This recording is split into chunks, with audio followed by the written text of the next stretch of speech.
사랑에 실패한 베드로에게 무엇보다도 절실하게 필요했던 것은 나는 사랑받는 존재다라는 자신감과 또한 나는 사랑할 수 있다라고 하는 사랑의 용기였습니다. 예수님께서는 이것을 회복시키고자 찾아오셔서 질문하신 것이 바로 네가 나를 사랑하느냐였습니다. 이 말씀을 통해서 무엇보다도 예수님과 이 사랑의 관계가 참 중요하다는 사실을 깨닫습니다. 예수님과 나와 이 사랑의 관계, 이것을 통해서 비로소 사랑하며 살아가는 힘과 자신감을 회복할 수 있는 것입니다. 많은 분들이 좋아하시는, 저도 이 배우를 참 좋아하는데요. 더스틴 호프만이 주연했던 하비의 마지막 로맨스라고 하는 영화가 있습니다. 이 더스틴 호프만은 혼자 살아가는 남자 주인공 허비를 연기했습니다. 이 하비는 오랫동안 이 혼자 살면서, 떨어져 살면서 이 딸과 관계가 매우 소원해졌습니다. 그런데 이 딸이 결혼을 하게 됩니다. 그래서 이 딸의 결혼식에 참석하려고 했더니 별로 좋아하지를 않습니다. 그러면서 이 딸이 말하기를 결혼식에 오는 건 좋은데 나하고 같이 입장하는 신부 입장에 함께 설 생각은 하지 말라고 그렇게 거절을 당합니다. 그 와중에 이 결혼식에 참석하려고 이 런던에 갔다가 그곳에서 전화로 직장에서 당신은 해고됐다라고 하는 이 연락을 받습니다. 초라해지는 거죠. 이 삶에 자신감이 생기질 않습니다. 바로 이 남자 주인공 하비는 내가 사랑받는 존재, 사랑받고 살아간다라고 하는 이 사랑받는 존재라는 자신감이 없어졌기 때문에 그래서 의기소침하게 되는 거죠. 이 런던 공항에서 우연히 만난 이 케이트라고 하는 여자도 비슷한 처지입니다. 인생의 초라함에 길들여져 있는 여인입니다. 무언가 잘 되지를 않습니다. 케이트가 용기를 내지 못하고 늘 망설이면서 살아가는 데는 그 자신의 이 연약함, 사랑받지 못한다고 하는 그 마음이 있었던 것입니다. 우리가 영화를 보면 짐작하겠지만 이 두 사람이 우연히 카페에서 만나게 됩니다. 그리고 힘든 하루의 이야기를 그냥 나누었을 뿐인데 신기하게도 한결 견딜만 해졌다는 겁니다. 이 영화 평론가는 이 부분을 이렇게 썼습니다. 오늘의 초라한 상황이 달라지는 것은 아니지만 내일의 초라함을 거부할 용기와 의욕을 얻었다. 이렇게 평가를 합니다. 하비가 이 케이트에게 딸의 결혼식에 함께 가자 이렇게 요청을 합니다. 그래서 이 둘이 드레스도 막 입어보고 이러는 장면이 나옵니다. 이 딸의 결혼식에 초대받지 못하는, 환영받지 못하는, 그래서 이 사랑받지 못하는 이러한 초라함을 이 아버지는 이기고 당당히 딸의 아버지로서 그 결혼식에 참여를 하고 축하를 할 수 있게 되는 것이죠. 그 이후에는 바로 이 케이트를 통해서 회복된 당신은 사랑받는 존재라는 자신감, 그것이 회복에 있었습니다. 내가 사랑받는 존재라고 하는 이 자신감이 회복될 때 그는 내가 사랑할 수 있는 이 용기 있는 존재라고 하는 사실도 알게 되고 딸을 기꺼이 찾아가서 그 어렵고 불편한 이 결혼식장에 가 딸을 축복하는 그러한 일을 하게 됩니다. 오늘 성경 본문에 등장하는 이 베드로, 얼마 전까지만 해도 자신만만하게 살아가던 사람입니다. 자신의 이 믿음에도, 자신의 예수님을 향한 사랑에도 그는 자신이 있었습니다. 그래서 남들이 다 예수님을 버려도 나는 절대로 예수님을 떠나지 않겠습니다, 이렇게 이야기를 했을 뿐만이 아니라 심지어는 주님을 위해서 내 목숨을 버리겠습니다, 나는 그럴 수 있습니다라고까지 장담했던 사람입니다. 그런데 얼마 후 예수님이 잡히시던 날 그는 내가 주님을 모릅니다 라고 3번을 부인하게 됩니다. 사랑에서 실패한 겁니다. 사랑에서 실패하고 났더니 그의 삶은 무기력하고 의기소침한 인생이 되는 겁니다. 더 이상 무언가 자신이 없어졌겠죠. 그래서 지금 이 갈릴리 호숫가로 가서 그는 예전처럼 다시 고기를 잡고 있습니다. 예수님은 바로 그러한 베드로를 만나기 위해 지금 갈릴리 바닷가를 찾아와 주셨습니다. 사랑은 다가가는 겁니다. 밤새 고기 잡느라고 지쳐있는 이 베드로에게 예수님은 해변가에서 손수 물고기 바베큐로 아침밥을 차려주십니다. 사랑은 베푸는 것이죠. 그러나 이 모든 것의 목적은 사랑에 실패한 이 베드로를 회복시키고자 함에 있었습니다. 사랑은 회복하는 능력입니다. 예수님이 갈릴리로 찾아오셨다라고 하는 것은 베드로에게 어떤 의미였을까? 나는 너를 여전히 사랑하고 있다. 나는 여전히 너를 필요로 하고 있다. 나는 여전히 너와의 이 사랑의 관계를 회복하고 싶다라고 하는 예수님의 마음, 그 마음에서 나오는 메시지였던 것이죠. 우리는 인생에서 내가 사랑받는 존재라는 자신감이 채워져야 자신감도 생기고 용기도 나는 법입니다.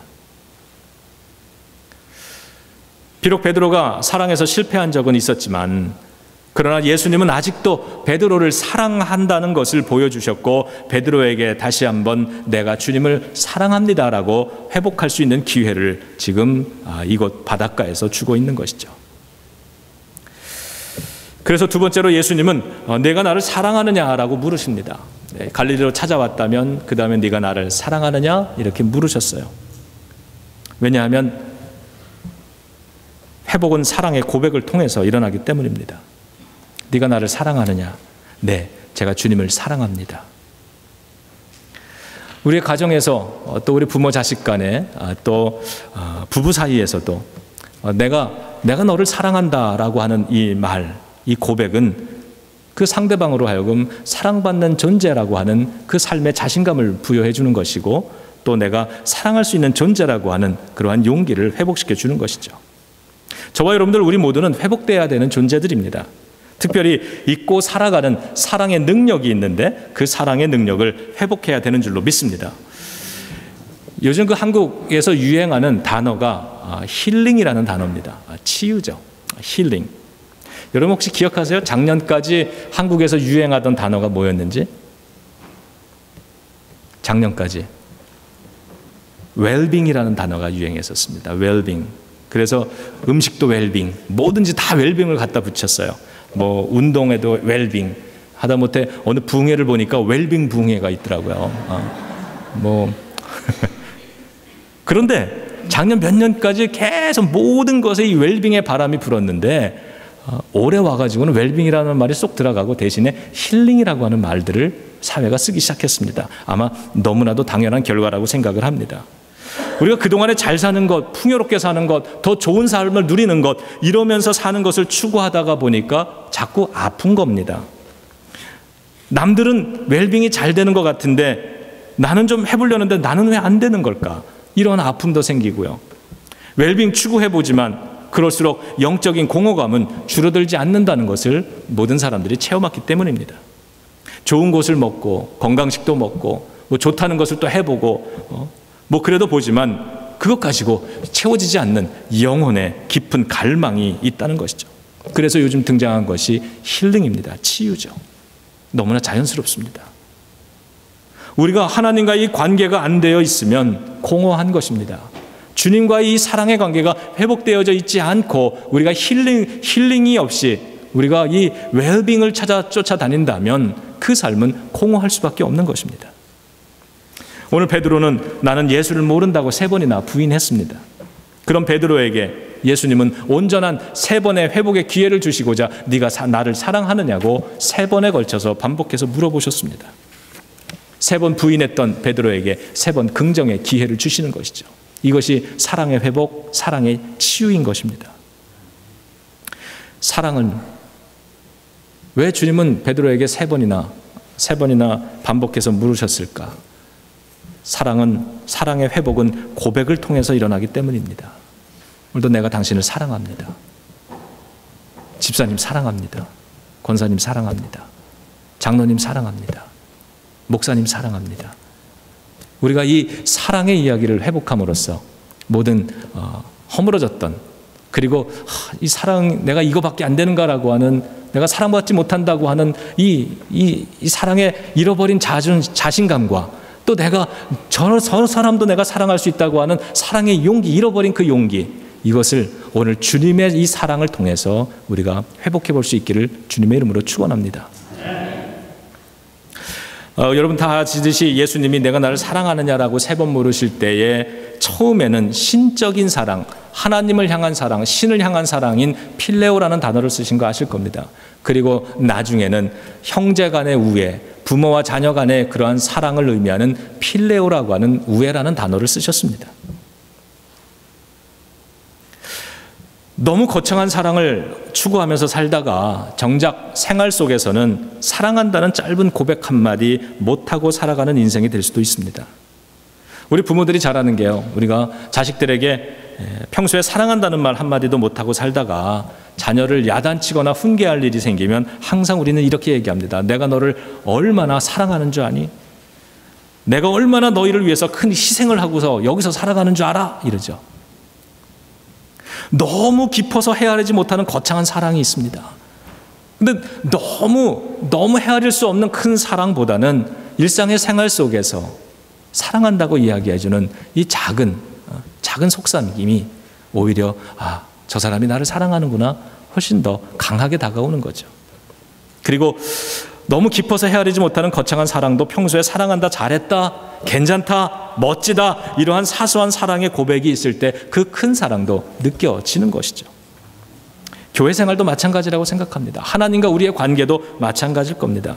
너무 거창한 믿음의 언어나 구호들이 아니라 생활 속에서 예수님 사랑합니다, 고맙습니다, 이렇게 고백하는 그 작은 사랑만으로도 우리가 회복하는데 충분하다는 가르침이 바로 예수님의 네가 나를 필레오 하느냐, 네가 나를 사랑하느냐라는 질문송에 담겨져 있는 것이죠. 주님은 끝까지 네가 나를 아가페, 신적으로 나를 하나님으로 네가 사랑하느냐라고 말하지 않고 네가 나를 형제가 형제를 사랑하듯, 네가 부모를 사랑하듯, 부모가 자녀를 사랑하듯 그렇게 나와의 관계, 사랑의 관계를 맺을 수 있냐고 그렇게 물어보시죠.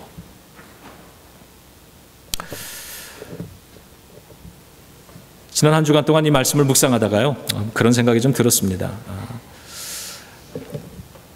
그냥 베드로가 하나님과의 신적인 어떤 그러한 사랑의 고백, 분명히 이 사랑의 고백 앞에서 베드로가 망설였겠죠. 왜냐하면 목숨까지 바쳐서 사랑한다고 거창하게 이야기했다가 나 예수를 모른다고 3번이나 부인했는데 사랑에 실패한 사람인데 어떻게 그 예수님 앞에서 다시 네가 아가페 하느냐? 그럴 때 예, 편하게 대답할 수 있었겠습니까? 아마도 사랑의 고백 앞에서 망설일 수밖에 없는 베드로의 마음을 헤아리셨기 때문에 필레오라고 하는 단어를 쓰셔야만 됐고, 예수님은 베드로가 거창한 신적인 사랑을 감당할 만한 자신감을 내지 못할 것을 아시고 부모 형제 간의 우애와 같은 필레오로 질문해 오셨을 것입니다. 그러나 이번 한 주간 동안에 묵상해 보면서 문득 이런 생각이 좀 들었습니다.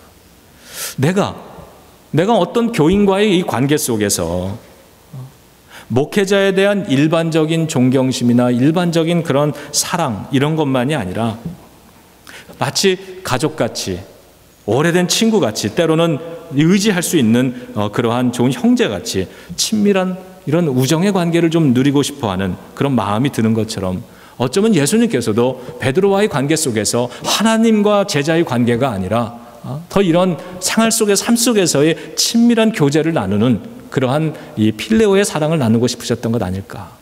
그렇게 오늘 저와 여러분들 우리들에게도 그러한 사랑의 마음으로 다가오고 계시는 건 아닐까. 우리가 너무나 많은 거창한 걸 얘기하죠. 특히 제가 아마 우리 교회 중에서 제가 제일 이 표현이 제일 과장될 겁니다. 설교를 해야 되기 때문에 인류의 사랑 이런 큰 거를 얘기를 하지만, 그러나 예수님께서 오늘 하나님 전지전능하시고 무한하시며 인류를 다스리시고 이런 하나님, 이런 고백도 좋지만 때로는 조용하게 무릎을 꿇고 어렵고 힘들 때 주님 나의 힘이 되어주세요. 주님 나를 도와주세요. 주님께서 지금도 나와 함께하고 계시는 걸 믿습니다. 내가 이 어려운 때를 다 지날 때까지 주님은 나와 함께 해주실 줄로 믿습니다. 이렇게 속삭이는 이러한 사랑의 고백, 주님도 우리와 그러한 관계를 맺고 싶은 것 아닐까라는 생각이 좀 들었습니다. 네가 나를 사랑하느냐? 네가 나를 하나님으로 섬기고 있느냐?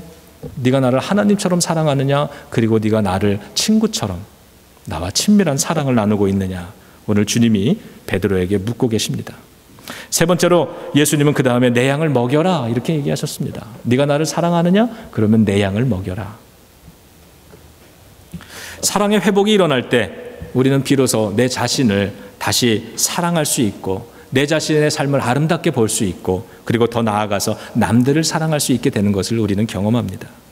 내 안에 사랑이 부족하면, 이 가정 안에서도 우리가 이 부부간에 이 사랑의 이 관계가 약해지면, 그러면 내가 사랑받는 존재라고 하는 것이 채워지지 않기 때문에 오히려 사랑이 아니라 무시당하는 것 같고 나를 미워하는 것 같고, 그러면 늘 이 사랑의 자신감이 없어지죠. 왜? 내가 사랑받지를 못하고 있으니까. 내가 사랑받고 있다라고 하는 이 마음이 있어야 이게 자신감이 생기는 건데, 제가 지금 이 앞에 서 있습니다만 만약에 여러분들이 다 나를 싫어한다는 것을 내가 그렇게 생각하고 이 자리에 섰다 그러면 얼마나 힘들겠습니까? 나를 싫어하는 사람 하나만 있어도 마음이 참 힘든 건데, 마찬가지 아니에요?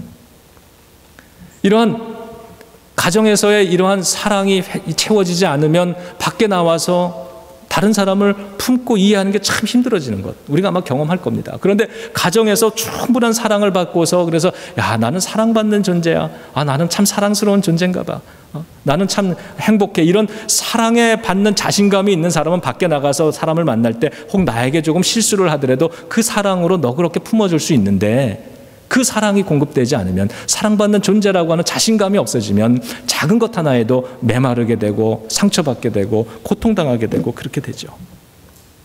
예수님은 네가 나를 사랑하느냐? 먼저 하나님 예수님과의 사랑을 회복시켜 주셨습니다. 그런 다음엔 내 양을 먹이라. 양을 먹일 수 있는 것도, 양을 사랑할 수 있는 것도 먼저 하나님과의 이 사랑의 관계가 회복됐을 때 가능한 것인 줄로 믿습니다. 그러므로 우리가 기도하고 하나님과 이 사랑의 관계를 회복하고 자꾸 채워놓지 않고 교회 일만 자꾸 하고 다른 세상의 사람들, 바깥의 사람들, 이 교회에 대한 이런 것들, 이런 것만 자꾸 사랑하려고 그러면 나중에는 점점 메말라가는 거죠. 왜? 주님을 사랑하고 그 사랑을 가지고 양을 먹여야 되는데 그 사랑의 공급함이 없이 자꾸 양을 먹이려다 보니까 메말라가는 거죠.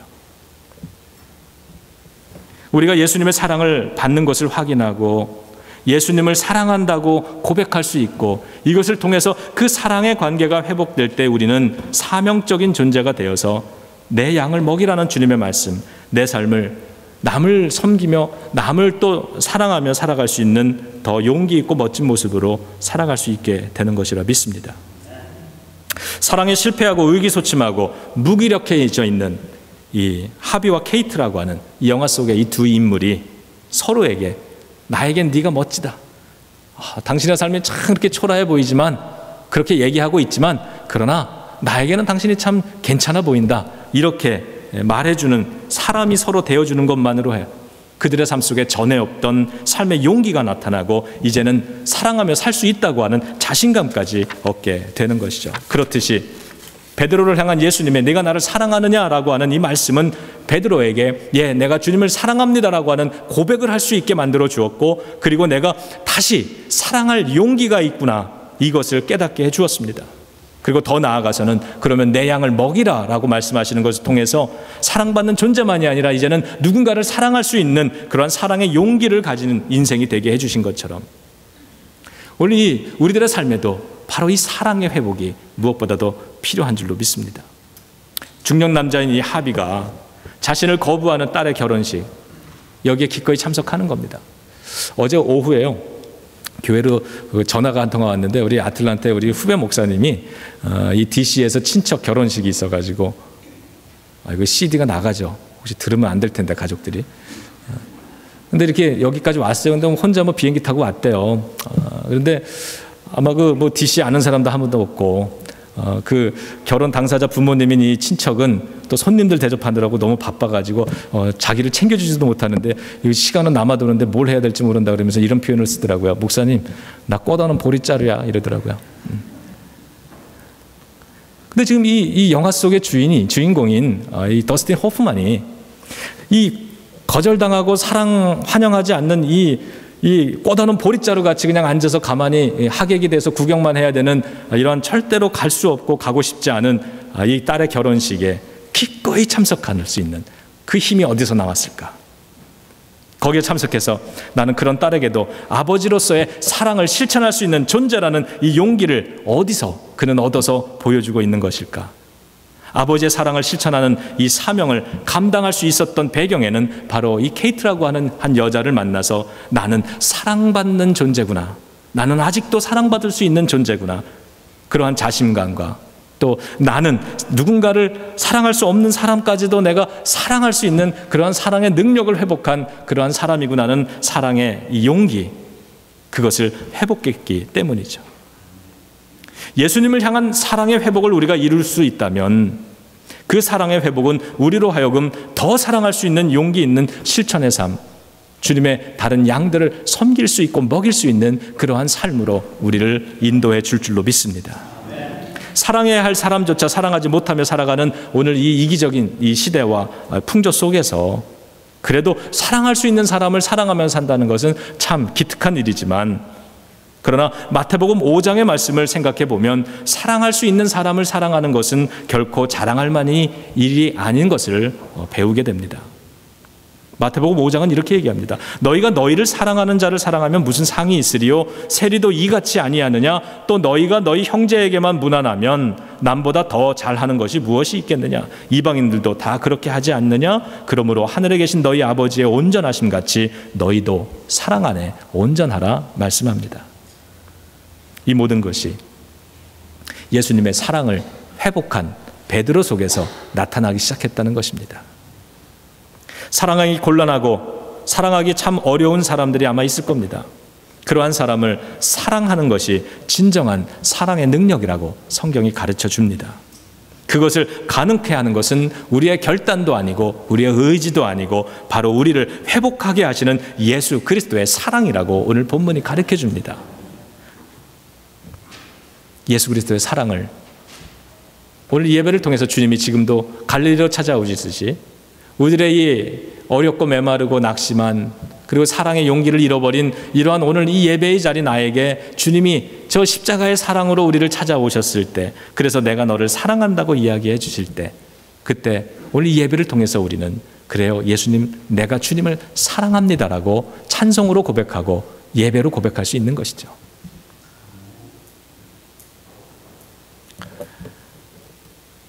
예수님에 대한 사랑의 고백이 중요합니다.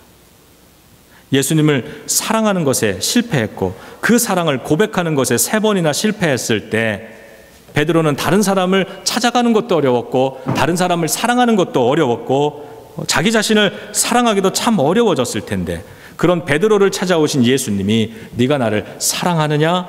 사랑의 회복을 가장 먼저 주셨듯이 예수 그리스도의 그 사랑을 회복하는 이 부활의 계절이 되기를 주님의 이름으로 축원합니다.